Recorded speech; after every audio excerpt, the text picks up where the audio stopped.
Alors aujourd'hui, on va préparer quoi, Facile? Du pain pita. Voilà, c'est parti pour le pain pita.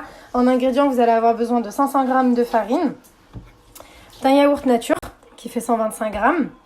Là, j'ai 20 g de levure fraîche, mais vous pouvez très bien le remplacer par 2 cuillères à soupe de levure sèche. Là, j'ai une cuillère à café de sel, une cuillère à soupe de sucre. Là, j'ai une petite partie de la farine, des 500 g de farine que j'ai mis à côté pour ensuite l'intégrer pendant le pétrissage de la pâte. Et 170 ml d'eau tiède. Je commence par mélanger 2 cuillères à soupe d'eau dans ma levure. Moi, je vais utiliser mon Thermomix pour pétrir ma pâte. J'ai mis les 500 g de farine à l'intérieur, enfin un petit peu moins de 500 g puisque j'ai laissé un petit peu des 500 g dans un petit bol. Que vous pouvez très bien soit pétrir au Thermomix, moi j'utilise pour le pétrissage de ma pâte, mais vous pouvez aussi bien le faire à la main ou utiliser votre robot pétrin classique. J'ajoute ensuite la cuillère à café de sel et la cuillère à soupe de sucre dans ma farine. Ensuite, je mets le yaourt nature.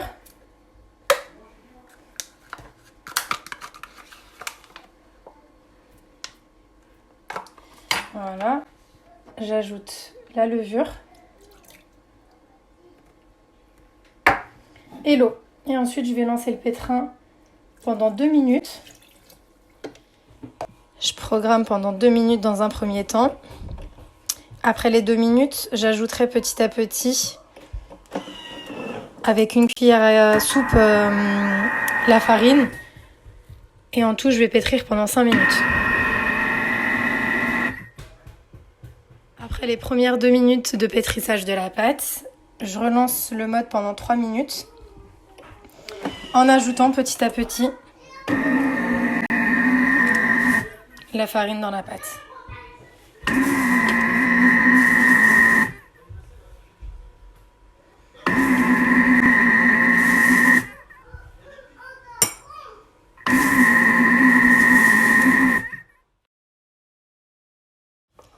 Une fois la pâte prête, qu'elle est plutôt un peu collante, je vais la placer dans un saladier fariné.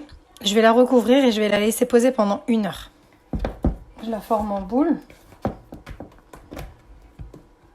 Voilà, et ensuite je prends un petit peu d'huile végétale, comme moi de l'huile de tournesol. Et je la recouvre avant de la laisser poser pendant 1 heure. Une fois la pâte reposée, je vais la mettre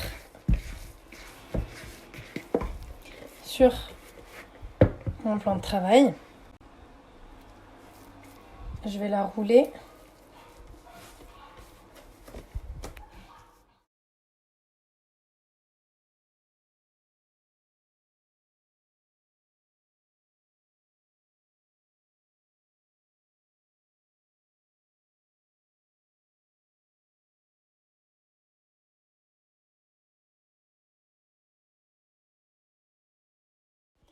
Et ensuite, je forme des petites boules.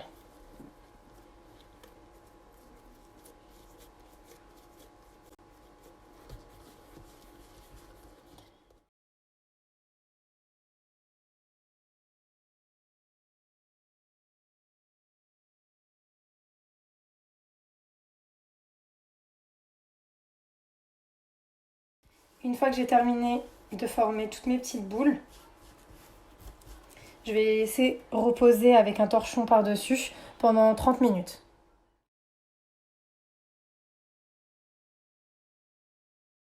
Après les 30 minutes de pause, je prends ma pâte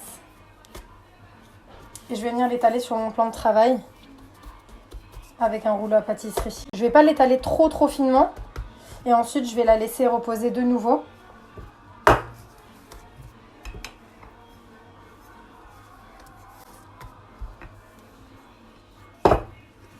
Voilà, comme ça à peu près. Et je vais la laisser reposer de nouveau.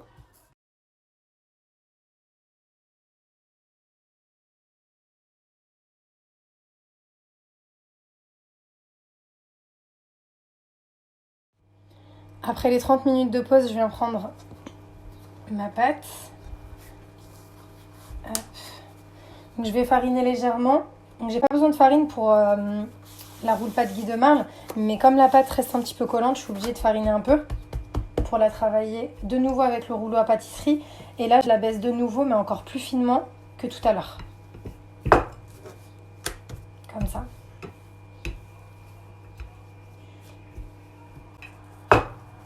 Et là, je vais pouvoir passer à la cuisson. Vous voyez, je laisse vraiment très peu, ça reste très très fin.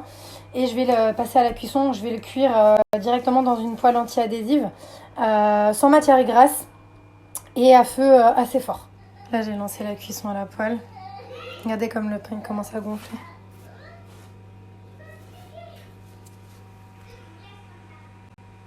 Ça va devenir une grosse boule. Et après, je pourrai la retourner.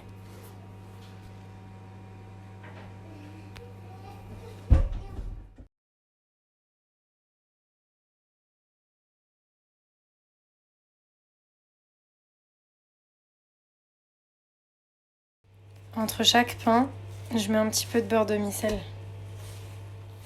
Et voilà, le pain pita est prêt. Il a l'air vachement bon.